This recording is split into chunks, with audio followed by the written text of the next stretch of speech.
Pemirsa, warga kawasan Banjir Kanal, kawasan Gor Haji Agus Salim Padang dihebohkan dengan adanya kemunculan seekor buaya berukuran 3 meter yang kerap berenang di sungai tersebut. Diduga buaya tersebut muncul karena adanya aktivitas pengerukan tanah di sungai yang mengakibatkan buaya tersebut keluar dari habitatnya. Warga khawatir buaya tersebut memangsa manusia mengingat lokasi tersebut kerap dijadikan sebagai tempat latihan olahraga dayung dan mandi-mandi bagi warga sekitar.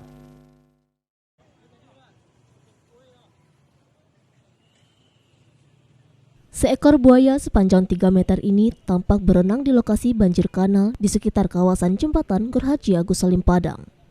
Penampakan buaya ini pun menarik perhatian sejumlah pengendara yang melintas di kawasan tersebut dan warga yang tinggal di pinggir sungai tersebut.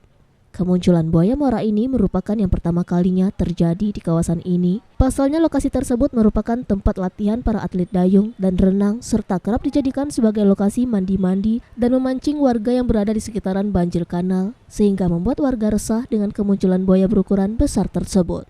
Warga pun berharap agar dinas terkait dapat mengantisipasi hal-hal yang tidak diinginkan terjadi nantinya di lokasi tersebut. Diduga buaya berpindah dari habitatnya lantaran banyaknya aktivitas pengerukan tanah di bagian hulu sungai. Dekat jembatan Gor. Oh, dari atas, Bang? Dari bawah. Iya, dari bawah. Ya, sekarang udah lari lagi ke jembatan Tamsis nih. Udah merisahkan sekali kalau bisa ditangkap. Yang takutnya makan korban. Iya. Emang di sini sering kemunculan buaya atau gimana, Bang? Udah lama sih enggak, cuman baru ini keluar yang sampai ke atas nih. Itu ukurannya berapa kira-kira tadi?